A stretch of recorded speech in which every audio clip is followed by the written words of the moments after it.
नमस्कार मित्रांनो. पारू 9 सप्टेंबर भागामध्ये श्रीकांत म्हणतो सॉरी, पण खूप शॉर्ट नोटीसमध्ये तुम्ही आलात. थँक्यू, खरंच थँक्यू.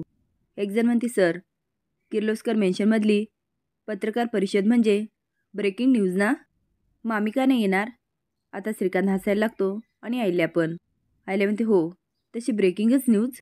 आज मला तुम्हाला एका खास व्यक्तीशी ओळख करून द्यायची आहे. ही आहे दिशा. ही स्वतः पण एक मोठी बिझनेसवुमन आहे, पण यापुढे तिची अजून एक खास ओळख असणार आहे. लवकरच दिशा किर्लोस्कर घराण्याची सून होणार आहे. सगळेच टाळ्या वाजवतात. आयल्या म्हणते दिशाचं लग्न माझा धाकटा मुलगा प्रीतमशी होणार आहे. एक पत्रकार विचारते कधी होणार आहे? दामिनी म्हणते पुढच्या आठवड्यात 20 तारखेला दिशा आणि प्रीतमचं लग्न होणार आहे. त्याआधी मला दिशाला तुम्हाला इंट्रोड्यूस करायचं होतं. आता दामिनी खोकते. तेवढ्यात एक पत्रकार बोलते, मॅम, तुम्ही तुमच्या मुलासोबत तुमच्या सुनेला इंट्रोड्यूस करायचं ना. तुमचा मुलगा प्रीतम किर्लोस्कर कुठे आहे? आता आयल्या आणि श्रीकांत एकमेकात बोलायला लागतात. दामिनी खाली बघून स्माईल करते. दिशा मनात म्हणते आता तर सासूमामूला सगळ्यांसमोर सांगावंच लागेल. प्रीतम गेला कुठे? त्या बावळट मिहिरनी त्याचं काम केलं की नाही काय माहिती, पण आता मला पण उत्सुकता लागली. प्रीतम गेला कुठे? पण आयल्या खूप हुशार असते. ती पत्रकारांना सांगते की प्रीतम कंपनीच्या कामासाठी बाहेरगावी गेलाय. इकडे ट्रॅक्टरमध्ये धान्य टाकतात. प्रीतम म्हणतो चल ना संपत. संपत गोंधळून म्हणतो अरे मला शेताकडे जायचं, तू हो पुढं. आबासाहेब तिकडं वाट बघत असतील. प्रीतम म्हणतो हो हो मी जातो. आता तो स्वतः ट्रॅक्टर घेऊन जातो. संपत फोनवर म्हणतो अरे किती वेळ, मला जास्त नाही थांबता येणार. अरे हो रे बाबा, आपलं ठरल्याप्रमाणे मी मोजक्याच गोण्या ट्रॅक्टरमध्ये भरल्यात. तिथलाच एक नौकर आहे नंदी, तो ट्रॅक्टर घेऊन तिकडंच निघालाय. हे बोलत असताना पारू मागून येते आणि सगळं ऐकत असते. तो उरलेल्या गोण्या इथेच घराजवळ आहे, तुम्ही पडदिशी या आणि घेऊन जा. आता पारू रागाने म्हणते संपत दादा. तो असून म्हणतो पार्वती, तू इथं काय करते? ती नंदी गेलेत देवळात, तुम्ही का नाही गेलात? त्यांना एकट्यांना कसं काय जमणार आहे? आता तू हसून म्हणतो जमल की, जमल जमल, हुशार आहे गडी, आणि आबासाहेब आहेत ना तिकडं. पारू आता गोण्याकडे बघते.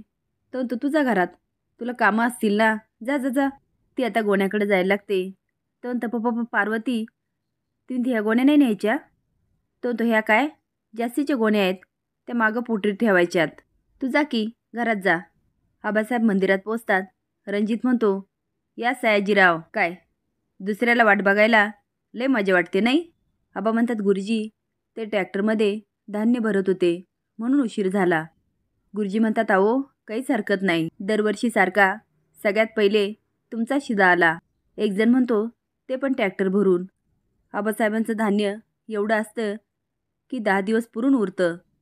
आबा म्हणतात अहो त्यात काय एवढं, हे देवळाच्या शेतातलंच धान्य आहे. रणजित म्हणतो बघा, मी सांगत होतो ना, आणि तुम्ही काय करता, या सयाजीचा उद्यो आणि स्वतःचं धान्य म्हणून देवळाच्या शेतातलं आणतोय. एक माणूस म्हणतो ओ रणजितराव, सगळ्या गावाला माहिती आहे देवळाच्या शेतावर गुरंढोरं चरतात. हे धान्य आबांच्या शेतातलं आहे आणि आबांनी मंदिराच्या कामासाठी लय पैसे दिलेत. रणजित म्हणतो मग त्याला काय होतंय? त्यांना म्हणलं वय कुणी द्या म्हणून? अरे स्वतःचा उदो करण्यासाठी ह्यो धंदे करतोय आणि तुम्ही लोक त्याला फासतात.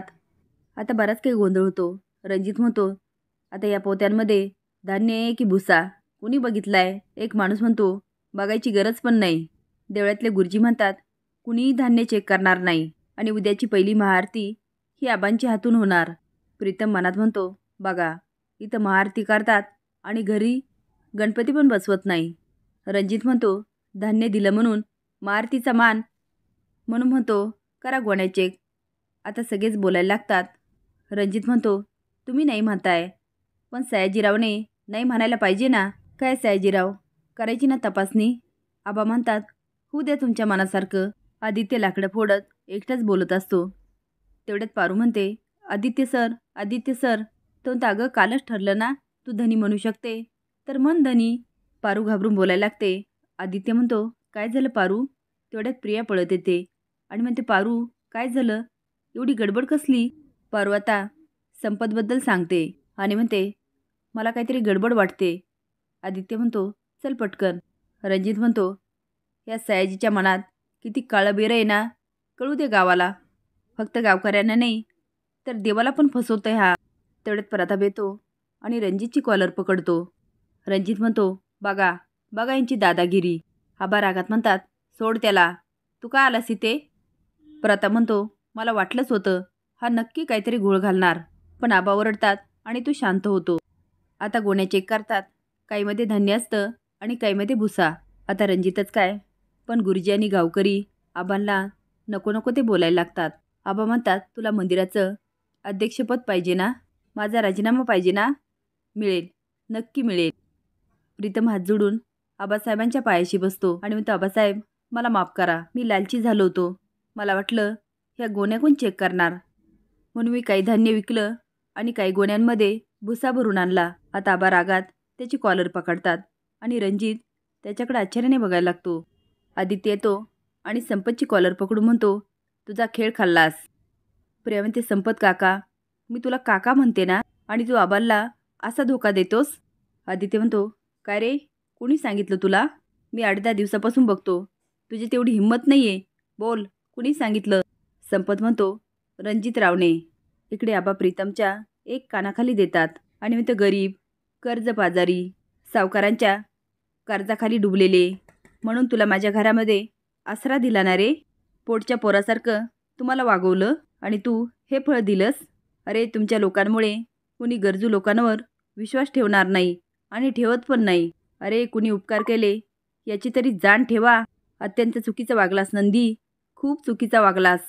माझा विश्वास गमावलास तू. आता प्रताप येतो आणि प्रीतमची कॉलर पकडतो. प्रीतम घाबरून म्हणतो, प्रताप दादा. तो आबांनी सोडला असेल तुला, पण मी नाही सोडणार. आज पहिल्यांदा तुझ्यामुळे सगळ्यांसमोर मान खाली घालावी लागली. तुझ्यामुळे ह्या बदमाश रणजितचे शब्द यांना ऐकावं लागले. आता प्रताप त्याला खूप काही बोलत असतो. आबा म्हणतात, आज तुझे काय केलं ना नंदी, त्याला माफी नाही. तू पैसे मागितले असते तर दिले असते, पण आज तुला माफी नाही. कारण गावकऱ्यांच्या मनाशी खेळणं बरं नाही. परत तोंड दाखवू नकोस, चालतं हो माझ्यासमोरून. प्रताप म्हणतो, आबा तुमचा हिशोब झाला असेल, पण माझा अजून बाकी आहे. तो मारायला लागतो. तेवढ्यात आदित्य हात पकडतो आणि त्याचा हात झटकून हात जोडून म्हणतो, आबासाहेब माझा भाऊ चुकला नाही, आज तुम्ही चुकलात. तुम्हाला खऱ्या खोट्याची पारख नाही आहे.